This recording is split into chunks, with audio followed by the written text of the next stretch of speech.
it's one letter. So yes, every time. All right. And we're live. TV's not working, so damn it. I guess I need to. Yeah. I go live every day. I know I go live every day.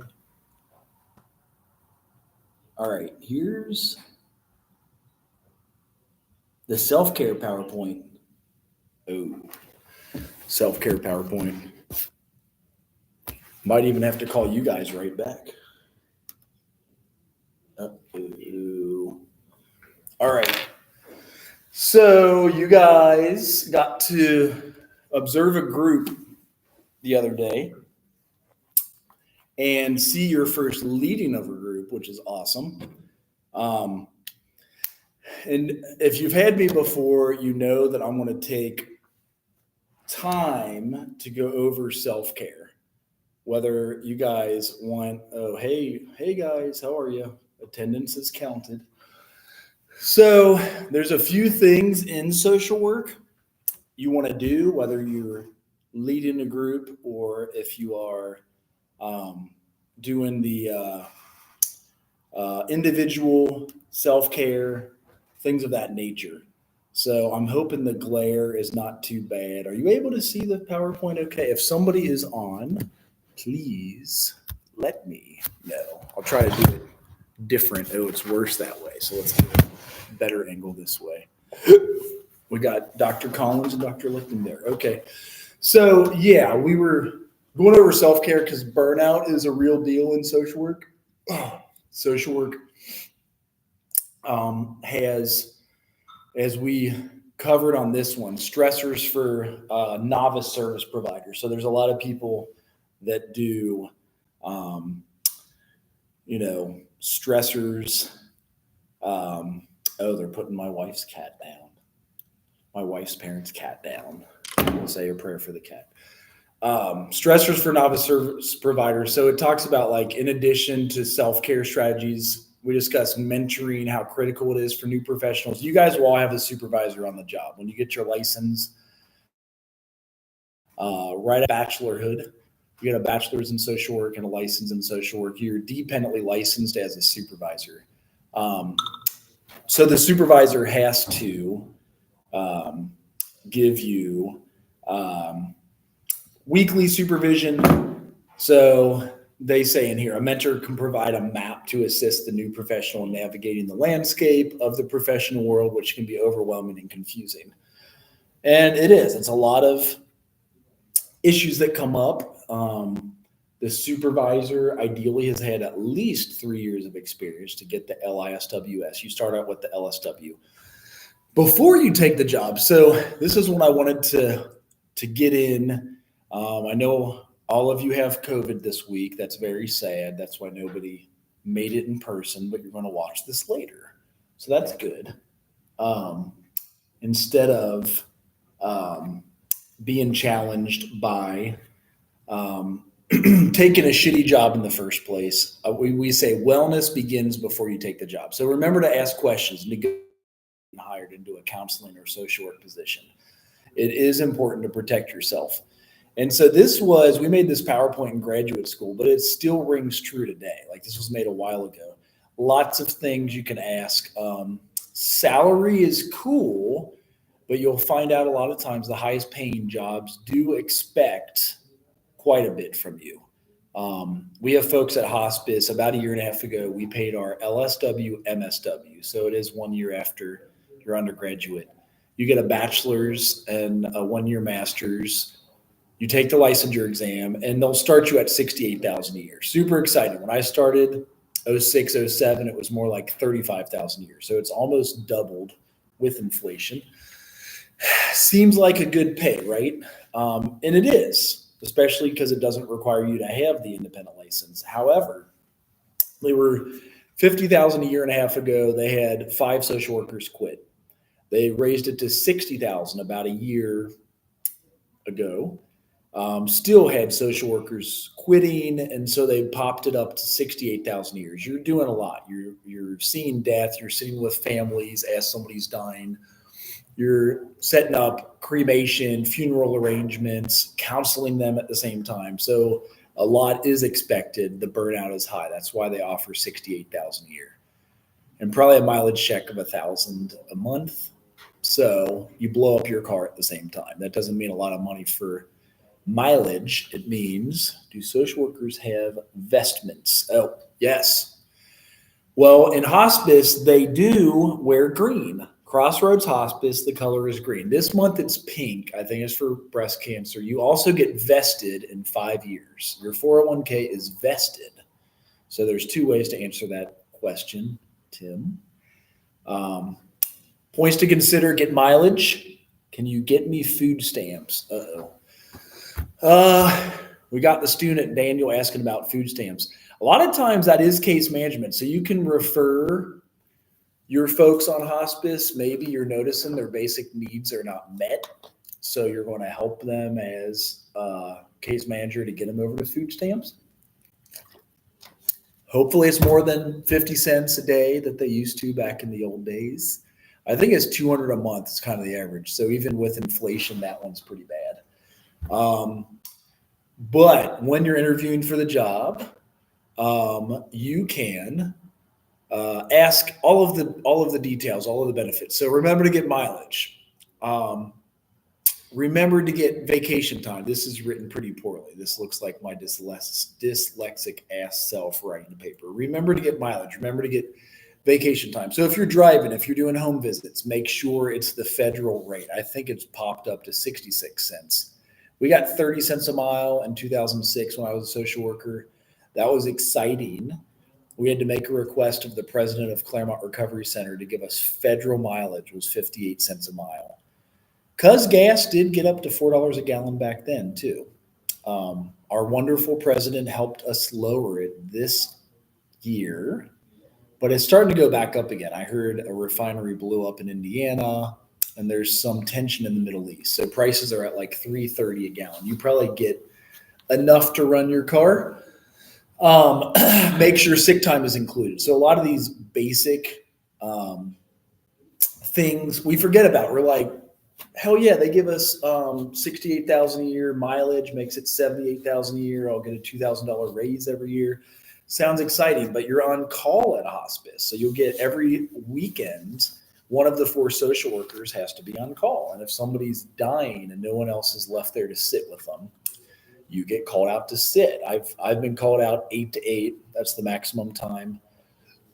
Several times. I've had a 16-hour day.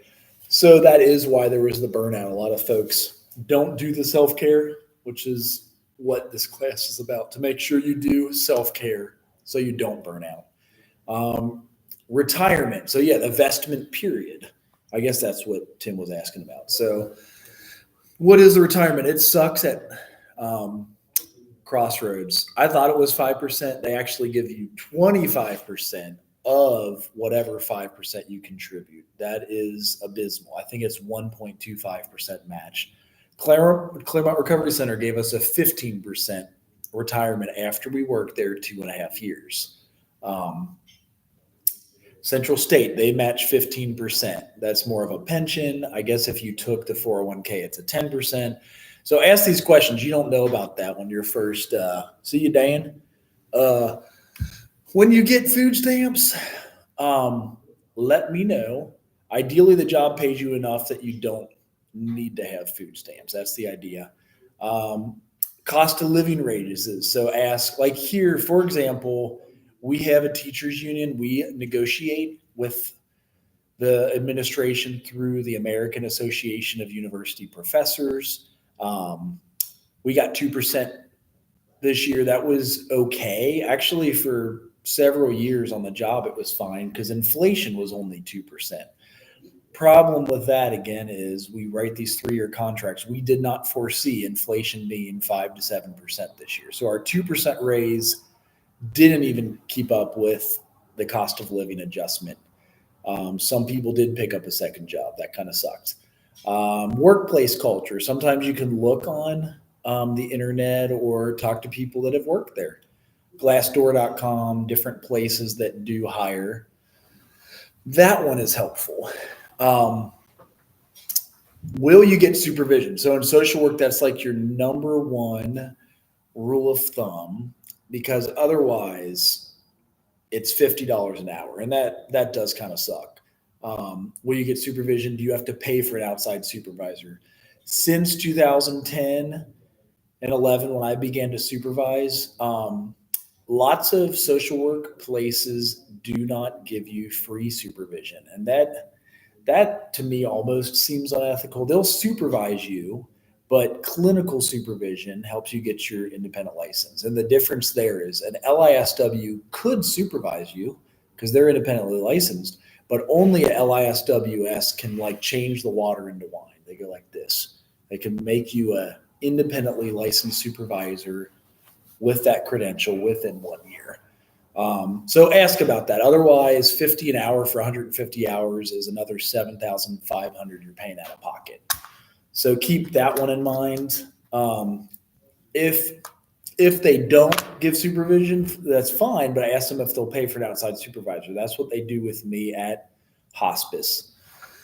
2 hours every Friday, I clinically supervise the 5 social workers there from 9:30 to 11:30, and they can apply to take the independent licensing test. So, hey, Markeisha, how are you? So we went through all the things to ask before you take the job, whether it requires you to lead a group, which this class is about, or you do both individual visits and groups. A right finance is the key to wellness. So in the field that often begins with a low wage, it's important to keep track of all expenses. There's lots of financial guys. Some people use or hate Dave Ramsey. Other people like his daughter, because there's a lot of financial obligations. Like you pay to get your license. You pay to fill up your tank to go do home visits. You pay to keep maintenance on your car. I'm doing good, Markeisha. We miss you in person. I know you guys all had COVID for like 2 or 3 weeks and didn't show up for class. So I'm wishing you the best to get well soon. Mismanagement of finances can quickly lead to unnecessary stress. So,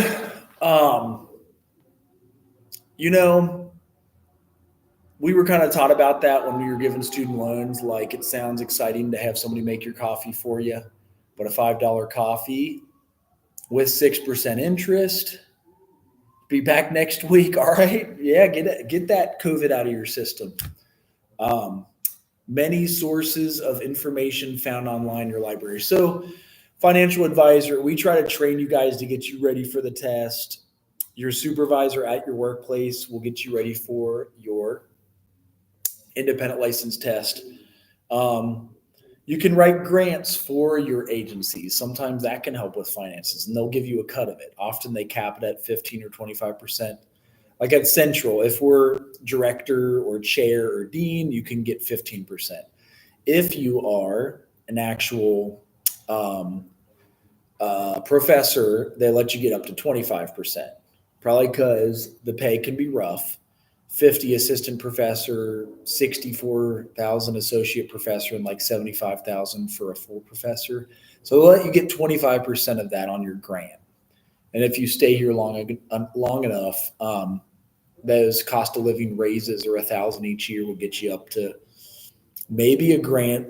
For example, in the counseling program that we wrote this week, we likely will be given $599,000 for Dr. Hunt to start a horticulture therapy program. That's exciting. University takes half. $100,000 goes to a greenhouse. Most of it goes to Dr. Hunt and her hiring new staff. So that's another way to like bring financial wellness to your job that might be low pay. Funded accurate. Oh, Dr. Hobbs sent out another funded opportunity for students and staff. So now we get into the exercise, and I want you all to, this is self-care. This is one way to do it. Some people do meditation. Some people do yoga. Some college student, when I ask, what do you do for self-care? They're like, I drink, man. Now it's weed's legal in Ohio. I can smoke it. True and not. If you got a problem with beer or weed and like it precludes you from coming to class, or you have COVID for 3 weeks and you miss a lot of class, you could fail out. So it does the opposite of self-care. So just make sure to not. And we're federally funded, so weed is not legal on campus, which kind of sucks. I know we grow it for research, but it is illegal, which is confusing. So, self care. Imagine yourself as the cup. You spend your workday hearing stories of others, being with them in their pain and joy. You also have your own stories, your own pain, your own joy. Eventually, your cup becomes full. Some days it is overflowing. You feel that you can't hear one more story of pain. You might snap at a loved one. And it is weird. It's like, why would you get mad at a loved one? Well, that's who you're around the most. Like you get home, um, you done your 9 to 5 and you get home and you ask a triggering question or you ask, whatever it may be. If you don't do self-care, you might snap. So whatever you do for self-care, I say start simple. Maybe it is more water and then more vegetables. So take a 30-minute walk. We have a lot of woods around here. Go walk into the woods. Self-care is what you do to empty that cup. It's critical. Or I'm sorry, it says you snapped at a loved one. You might feel like sleeping all day. Some people say sleep. Obviously, rest and enough sleep is good. Too much sleep is one of the diagnosis factors for depression. So self-care is what you do to empty that cup. It's critical that you empty your cup every day so that you re-engage in life and work in an effective, healthy way. So you're not burning out. Like it is cool that in social work every year and a half you could switch a job, and switching working with adults or switching working with kids can help with burnout prevention. You just got to do it in a professional way, like give an adequate notice. Make sure you have a job before you quit. So here's a list of self-care. I always say notice that the drinking and smoking isn't on here. I know that that's a way to enjoy and have fun, but then there are those of us that might not be able to take in one drink or smoke one blunt because once we start, we don't stop. So here's some ideas for those folks. We got take a long walk, meditate, pray, talk with a friend, listen to music, take a bath, play with animals, ride a bike, sit in the sun, eat lunch outside, paint. I always have trouble seeing some of these. Let's see if I can get it. Oh, it went back. Clip. Draw, journal, cook, read, smell flowers, jog. That one does sound scary, but if you start walking and you notice it takes too long and you get impatient, you could run that in half the time. So some people start running if you're healthy to do that. Get a pedicure, do yoga, play soccer, lay in the grass, stretch, go to church or temple, play games, swim, drink tea, dance. Some of those are hard to see, I know. I promise you, we're on our last 12 slides. We're still going to finish on time. Oh, yes. So then we got the nurturing self. The research by Scavolt.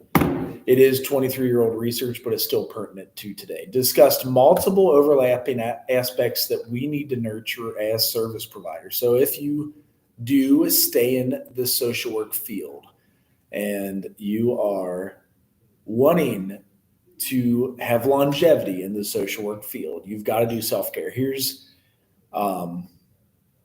they said overlapping aspects. There's a lot here. So there's like 16, but I want to go through them all. The emotional self. So process emotions, seeking therapy when necessary.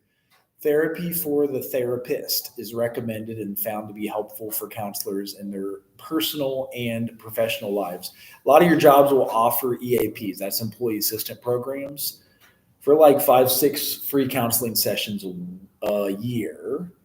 And then you just use your insurance and copay after that. Next one is the financial self. We talked about it, but financial self, learning good financial management skills, particularly in a field where there may be low pay. The humorous self. So learning to use humor appropriately in a workplace where serious and often sad or painful issues are being dealt with is critical. Humor has been linked to resilience and coping with trauma. And you've got the example I have is actually an old book. Viktor Frankl is a psychologist that wrote during the World War Number 2. And he was put in a concentration camp. Him and his wife were separated. Some sad shit there. He came out the other side um, alive and became a psychologist. And as you read the book, you see the different things he did do to get through those concentration camps. The loving self. So, developing and attending a genuine, loving relationship that provides support. That probably needs an S on it. I'm not going to edit it now. And then I'll forget and it'll be the same PowerPoint next year. Service providers often have a tendency to give love or taking care of others when without focusing on getting love. So again, having a reciprocal relationship and not a codependent relationship where you're always giving and burning yourself out at home too. Is if you're always giving at work, you're always giving at home, you never do self-care, is a recipe for burnout. Nurturing self, continued nutritious. So I talked about eating more vegetables. Broccoli, eat lots of broccoli. Listening to your body, developing good nutrition habits that can sustain and nourish your body. Physical self, depleting a routine for physical activity. Developing a routine. There's that dyslexia again. Vigorous physical exercise has been shown to reduce stress. So I always look at this dumb thing. My age, it tells me to do 22 minutes with a heart rate of 121. That could be done with a brisk walk. So 23 minutes, and I could clear a mile and a half there. I do still try to run because I have less and less time the more and more kids we have. So I got to just put them all on piggyback and run for 23 minutes. That'll do it. The playful self, having free time to enjoy life and engage in playful activities. The priority setting self, manage your time, identify priorities, and setting boundaries on work play activities. So sometimes also the boundary saying no. Recreational self. So engaging in a hobby that can provide regular stimulation. So some people say drinking here too. I get that, but it's an actual depressant. So maybe it seems like stimulation, but that's because it depresses your body and immune system. And you can, because of that, do more harm and damage than good. If you're able to have one or two drinks, I know there is research that the one or two is good, but if you start and can't stop, it might be bad. The relaxation, stress reduction self. So combating over arousal, your own reaction to crisis or stressful situations is based on traumatic stress responses. So by developing your plan, developing a relaxation response, such as deep breathing or meditation, can be hard. I often refer back to these little apps that people have. Let me see if I can find it for you guys. It is mindfulness stuff.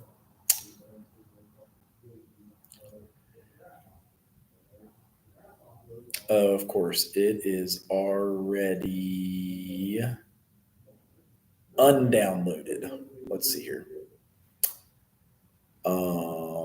Mindfulness. So sometimes you search for the app on your phone, mindfulness, not mindlessness. I think it is called um, several apps for meditation. The one I use is, damn it, I am blanking. Meditation. You could also type in meditation, Meditat. Oh yeah, that one's called Headspace. So that's one. There's one called Calm. So these are the different apps. I don't know if they are on both iPhones, Androids, and whatever else there is out there. Um,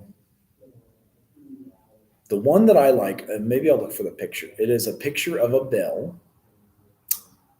It's probably undownloaded again. And that's the meditation bell they use for meditation. must have been out of space and totally deleted it too. So with that, we'll say use Headspace or use one of those, um, and I'll search for you. But say start with 3 minutes. Say you start with just enough time to get things done, and some people do live meditations. Oh yeah, the insight timer. Okay, thank goodness. I guess it's harder to search on the phone. So that's what it looks like when you do search it. Insight timer is helpful by most. Insight timer. Dang, I totally deleted it. ANSIGHT TIMER.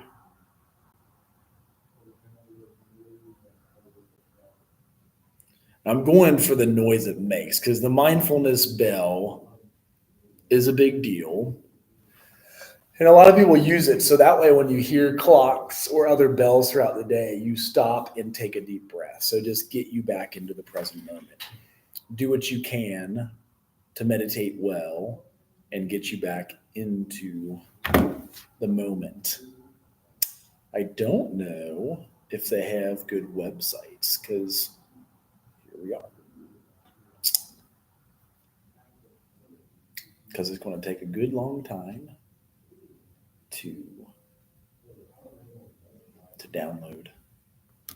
So I'll search on that. Okay, it's insighttimer.com too, so you can also get it there.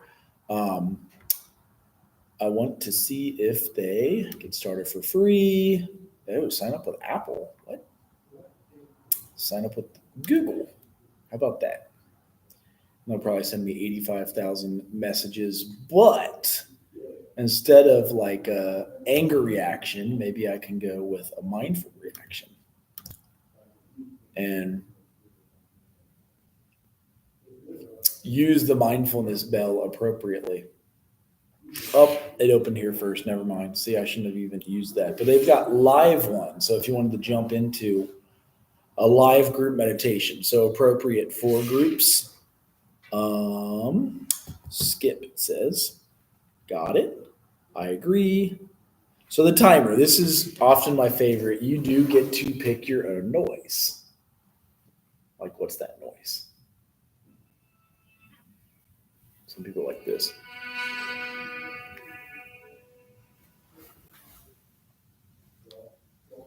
Here's the next one.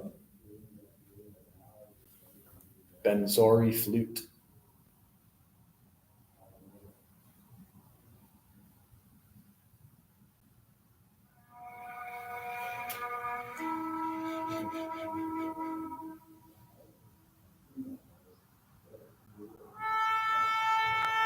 That's the Native American flute. So however you're going to start your own period of meditation. And maybe you just do 2, 3, 4 minutes because it is hard to get quiet. We got so many damn distractions all day, every day.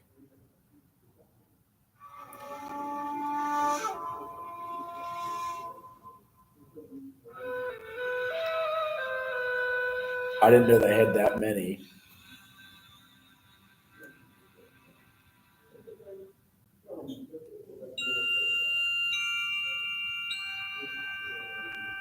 So that could be a bell. They call it bar chimes, but just like a mindful way to start the meditation and get back into like the full breath work. It actually changes your blood pressure, your heart rate. In the past I only had like 5 of these, but I want to get to the one I liked. Crystal Bowl B, Crystal Bowl C.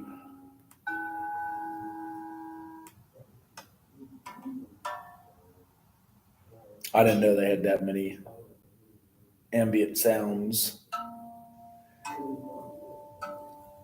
So whichever bell you pick,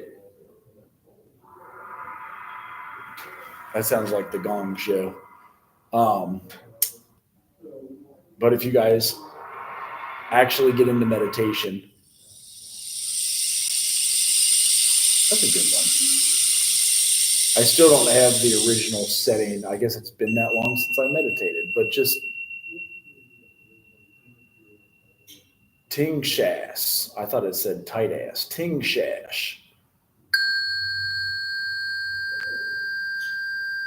That's almost like a tuning fork. It sounds like a dog whistle, but it's just like the one that I would use is your traditional bell from the practice of Buddhism. They'd use it often in the North Side Buddhist um, place for meditation. They have harps and guitars, but I still don't think I'm gonna. That's one you may hear all throughout the day, every day. So every hour on the hour to remind you of the mindfulness. Oh, there's silence. Starting bell is silence, but you can make it vibrate. That is the original one. It does look.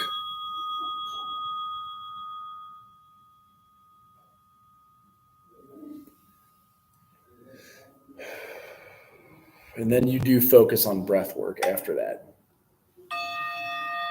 It's another famous one. So different Buddhist temples use different mindful bells.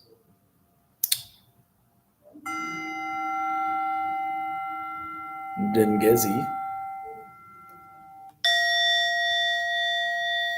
That is probably the most common. So anyway, you get the idea. Those are the traditional ones they had in the past. That sounds a little bit more electronic. But deep breathing and meditation do go together. Get comfortable if you have to. Make sure the temperature's right, because that, if you're doing it outside today, it's cold. Inside today is too hot. But however your practice will be, start with 3 to 5 minutes. Try to do 15 the next day or week, and then move up to as long as you can meditate. It has been shown to reduce symptoms of ADHD. The solitary self. So take time to be alone and quiet. That's hard in social work because all day, even teaching social work, we've been finding a lot of the stuff that comes up. We are social people, but you do need that time alone, especially when you see 4 clients in a day and you've got to go write your notes. You're not going to write your notes by shooting the shit and hanging out and talking at the coffee break. Spiritual and religious self, attending to personal beliefs that assist in making meaning of the world and often serve as grounding force. And that's something you could go over in counseling quite frequently. People call that meaning making meaning of the world that we're living in. And something to consider. The spiritual or religious self can be whatever your spiritual practice may be and whatever religion you choose. Here's an example, and I did take this one from the 12 at 12. If you were to lead an addictions group, this would be entirely appropriate. And they say, how do we get into meditation? It says we might start like this. First, let's look at a really good prayer. We don't have to go too far to seek it. Great men and women have used this all over. Here's one to consider. It's a classic. The author was a man who for several hundred years has now been rated as a saint. They're saying St. Francis. I know the prayer of St. Francis didn't come until like the world wars, but St. Francis lived in 1209 and practiced voluntary simplicity. Because although he was not alcoholic, he went through the emotional ringer. He has come out the other side of a painful experience. So he was actually in war. He was imprisoned and got like malaria and had hallucinations and then visions of feeding the world, essentially, like to rebuild the church in a way that they serve the poor, feed the world. A lot of stuff social workers do. So this prayer was an expression of what he could then see, feel, and wish to become. And it's well-known St. Francis prayer. It goes, Lord, make me a channel of thy peace. Where there is hatred, I may bring love. Where there is wrong, I may bring the spirit of forgiveness. Where there is discord, I may bring harmony. Where there is error, I might bring truth. Where there is doubt, I bring faith. Where there is despair, I bring hope. That where there are shadows, I may bring light. That where there is sadness, I may bring joy. Lord, grant that I may seek rather to comfort than to be comforted, to understand than to be understood, to love than to be loved. For it is in self forgetting that one finds, and forgiving that one is forgiven, and dying awakens one to eternal life. So, as beginners, we might reread this. So, you do it like a mantra. If your meditation is, some people do a mantra, and or if you want to do it with breath, some people are like, breathe in the creator, breathe out myself. And so just a practice of that breath work that gets you back to the calm space. Here's a bunch of other books on meditation. I don't even know if these still work, but you can search Amazon Marketplace for those books. And then balanced wellness. So I always talk about this stool attending to multiple aspects of our life. So you've got 4 here. It says physical, intellectual, spiritual, and emotional. I often say, like a stool has 4 prongs. And if I cut out 1 or 2, maybe more like if I cut out 1, I could be okay. The stool can still be there with 3 legs. So physical health, intellectual health, spiritual health. Maybe I cut out emotional and social health for a small period of time. None of it's ever recommended. You're going to survive on those 3 pegs standing up, but if I cut out 2 of those, I cut out physical health and intellectual health, and focus on the other 2, my stool could fall over. There's not 3 balancing. But, like every once in a while, 1 falls off, my physical health or my emotional. So I go back to spiritual health stronger. That reintroduces me to emotional and social health or intellectual health. So those are examples just to balance stuff. So here's where we make like a personal self-care plan.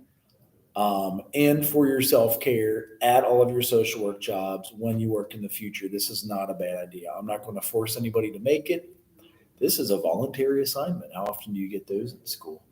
So using this information and your readings, you will help develop a personal self-care plan. The use of a self-care plan can prevent burnout and compassion fatigue. It can also increase your ability to identify signs of stress. Awareness of your own stress level is a critical component of effective clinical practice. Here's some references for that about compassion fatigue, coping with secondary traumatic stress, or psychotherapists' chronic look of self-care. I know you got to read it all in one word. Psychotherapists, psychotherapists, chronic look at self-care. Counselor wellness and impairment, that's a national survey, and then a resilient practitioner. So there's a lot of things we got to do to be resilient in the times of challenge, times of trouble. Let it be. So here's other suggested financial readings. You got 9 Steps to Financial Freedom. That one is maybe 25 years old, but you've earned it. Don't lose it. Mistakes you can't afford when you retire. So that's about like making sure you ask if you get a retirement plan. Nobody has pensions anymore, so you've got to put something away. The jobs usually give you something, even if it's a shitty number, they give you something. Laws of Money, Lessons of Life. That one's only 20 years old. But these are all still, a lot of these tend to be true today. I know there's other newer financial people, obviously look at them too. The Money Book for Young, Fabulous, and Broke. Women in Money, Owning the Power to Control Your Destiny. Oh, they gave me special thanks. So nice of them. So special thanks to John Trouth, LISW. This is when we were in grad school. Because I didn't have a PhD. Rachel Goodman had a PhD for the contributions to these materials. So that's kind of the gist of it. I know you guys are leading your own group next week and the week after. So I want you all done leading groups by spring break. Because if you have not already applied to the social work program, that's part of us staying accredited. I will put that into some of our assignments here. Because when you apply, you actually get into the place. I gotta do 2L again. Then we'll do an interview with you guys. Oh, I still have to check out my sign in if it forgot it already. Oh, and I've got to text myself. That's fun. See if this one works. So I'll put that in for you. 693. They make it so hard to sign into things nowadays, don't they? 790. So you've all observed a group. I kept that open if you have not turned that in yet. I am giving a freedom and forgiveness week. You all lead a group next. Oh, I'm in genograms.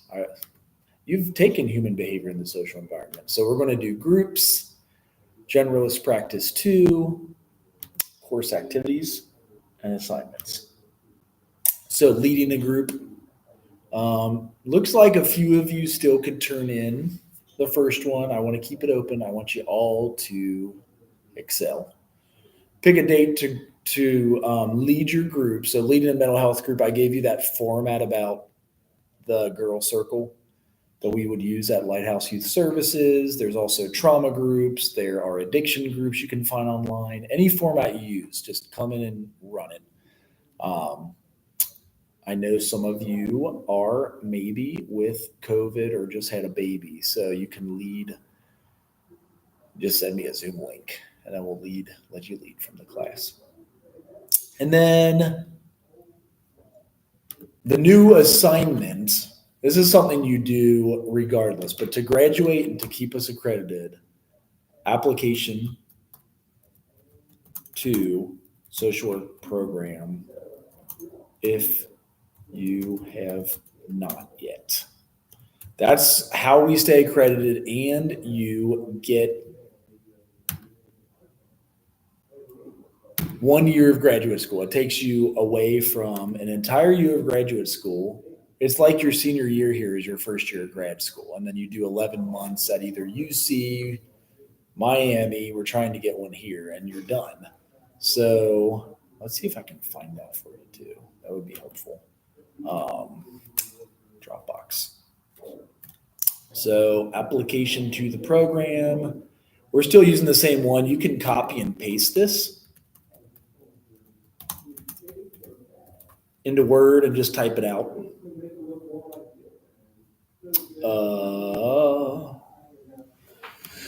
There it is.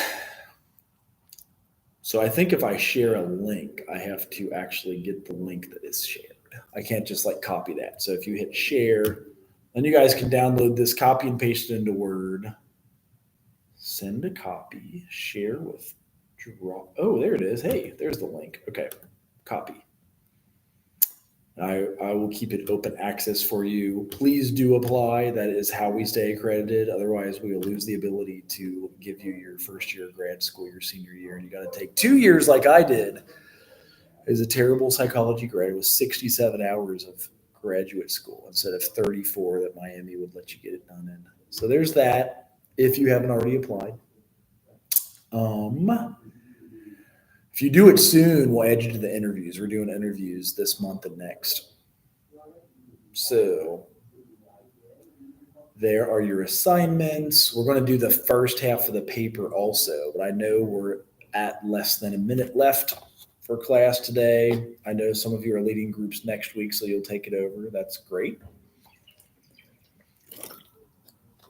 That's all I have. If you do like Lent, eat some salmon or fish today, but that's all I've got. See y'all next week if the actual